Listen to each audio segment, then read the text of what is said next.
Now the Three Martini Lunch with Greg Corombos and Jim Garrity. And welcome, everyone, to the Monday edition of the Three Martini Lunch, along with Jim Garrity of National Review. He is also the author of the forthcoming The Weed Agency, due out June 3rd.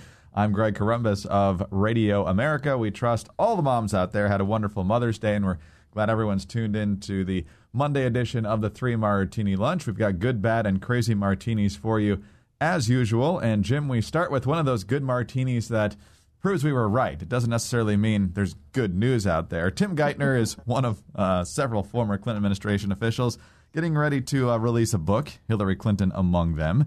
And as is usually the case, we saw this certainly with the Bob Gates book, excerpts of the book that are designed to be the most juicy for the media consumption get released before the actual book comes out. And here is one of the excerpts from Tim Geithner's new book. It says, "I remember during one Roosevelt Room prep session before I appeared on the Sunday shows, I objected when Dan Pfeiffer wanted me to say Social Security didn't contribute to the deficit.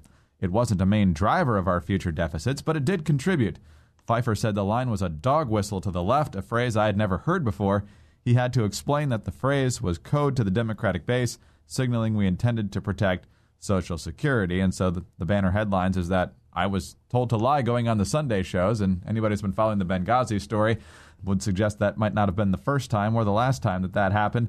Jim, I'm sure most of this book coming from Tim Geithner will be about he single-handedly saved the economy from the Great Depression Part 2, but a little bit of honesty here perhaps sheds a little more light into how they do business in this administration. Yeah, I think it was Chris Buckley who said that the subtitle of every Washington memoir is "If Only They Had Listened to Me."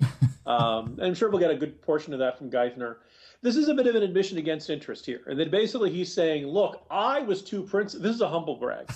I was too principled to lie, but the people around the president wanted me to lie. And while we're not really stunned by it, and it may not be the most consequential lie compared to Benghazi or something like that, I think it does kind of indicate that, look, one side of the aisle is trying to deal with entitlements, and one of the issues is, how do we reform Social Security? And they're willing to make some tough choices about it.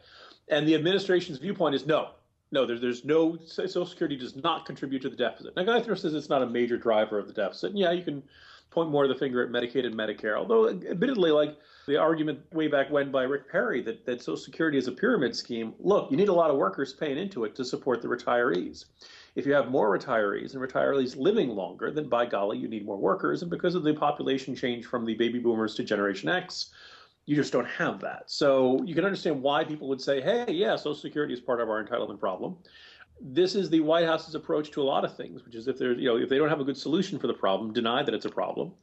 We should point out, however, that another kind of aspect of this book, this assumes Geithner is recalling this accurately and correctly.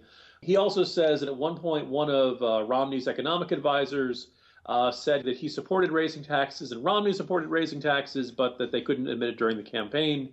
Our Glenn Hubbard says, by golly, no, that's not true at all. And he says he's lying in his memoir. Let's point out that everything Geithner says comes with a grain of salt.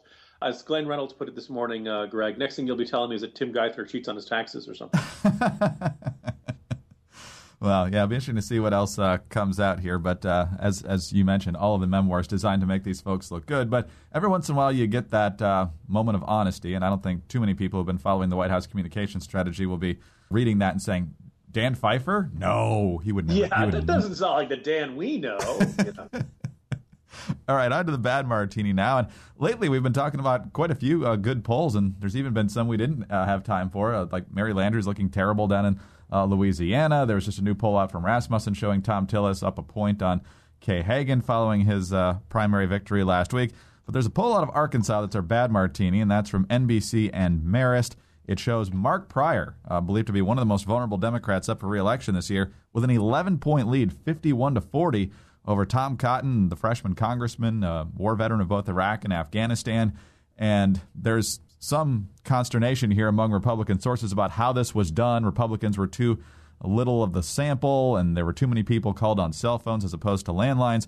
But the same poll also has Asa Hutchinson, the Republican gubernatorial candidate, up 7 on the Democrat in that race. So, Jim, we'll see as time goes on whether this is an outlier or something of a trend. Hopefully, for the sake of conservatives, it's an outlier, but the number's catching a lot of people off guard here. Normally, we will say, okay, this is an outlier, but for credit where it's due, if true, this is the third outlier of the last six. We have six different pollsters who have polled Arkansas since the beginning of April. One, if you put together the Opinion Research Associates poll, the New York Times poll, and the NBC News poll, you have a very consistent portrait: Pryor by 10, Pryor by 10, and Pryor by 11. However, if you say, never mind, I'm going to take the Talk Business poll, the Magellan Strategies poll, and the PPP poll, and of course, public policy polling is rarely giving you a result that's bright and shiny for Republicans, you have Pryor by 3, Cotton by 3, and Pryor by 1. To sum up, Greg, either Pryor is up by double digits or it's a close race, one or the other. Thanks. Maybe the next poll is a tiebreaker. I don't know. This should get Republicans a little concerned that they don't have this locked up. It's a deep red state, but Pryor is turning up the folksiness to 11. Tom Cotton seems like a top caliber candidate, but he's got some work to do here. You notice in most of these polls, he's in the low 40s, and it all kind of depends on whether Pryor's in the high 40s or this one at 51 or something else. You could also kind of quibble and say, well, the only one that has Cotton up in the last three is one of likely voters, and the rest of them are registered voters. So maybe there's some argument to be made that, well, once you put on your filter for likely voters, things are going to look better for Pryor. But Republicans clearly cannot take this race for granted. No, not at all. And you wonder how much the legacy plays in there. I think the Pryor family name has been well regarded in Arkansas for a long time, and some of that residual goodwill could be holding over. Doesn't seem to be working much for Mary Landrieu at the moment, but you never know how that's going to turn out either. So on to the crazy martini. And we had several good options today, but this one takes the cake and is the latest black eye for the Secret Service. Quoting from the Washington Post here, top Secret Service officials ordered members of a special unit responsible for patrolling the White House perimeter to abandon their posts over at least 2 months in 2011 in order to protect a personal friend of the agency's director, according to three people familiar with the operation.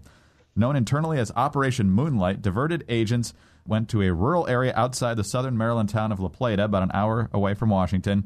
Agents were told that then-Director Mark Sullivan was concerned that his assistant was being harassed by her neighbor, and so they basically staked out the neighborhood there for at least 2 months. Jim, I think a lot of people are scratching their heads here and thinking La Plata, Maryland probably has a police department, certainly has a county sheriff, so why taxpayer dollars are being spent here is a real head-scratcher. Do you remember when the Secret Service was kind of like the guys in the Matrix, Greg?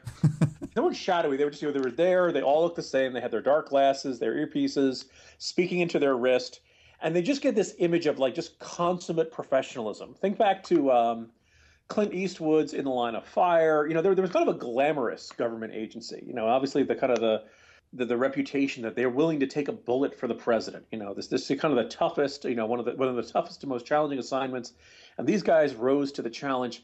And now it seems like a police academy movie over there, Greg. I mean, they're, banging the prostitutes in Colombia, getting in other, sexual harassment scandals. And apparently drinking is really, really commonplace, or at least in these last couple of scandals. And it really is deeply depressing. And in this case, this adds a whole new wrinkle to it, because the idea of men who have very challenging jobs and who pride themselves probably on their ability to handle alcohol, let's say, the idea of them over-imbibing and getting themselves in trouble is not unthinkable. It's not right, but I'm just saying in a long history of men in everything from police forces to the armed forces, to anytime you get a group of men in a macho environment and alcohol is added, there's always a potential for trouble. It's just a bit of human nature.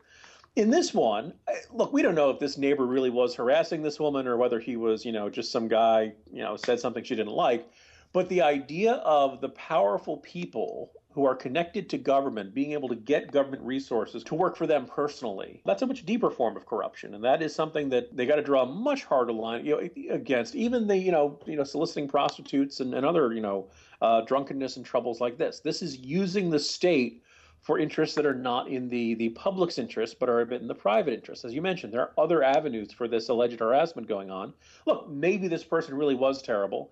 And if it turns out that she had complained to local police a bunch of times and local police wasn't willing to do something about it, then maybe the facts of this case will look a little bit different. But just going on what we know here, it looks like, once again, just another complete breakdown in the professionalism of the Secret Service. And it's just kind of mind-boggling that the culture of the institution and the way the people within the organization see their jobs could deteriorate so quickly, or at least it feels like it happened so quickly. On that lovely note, we'll call time for today, and we'll reconvene tomorrow. Have a good day, Jim. See you tomorrow, Greg. Jim Garrity of National Review. I'm Greg Corombos of Radio America. Thanks for being with us today. And be sure to join us again on Tuesday for the next 3 Martini Lunch.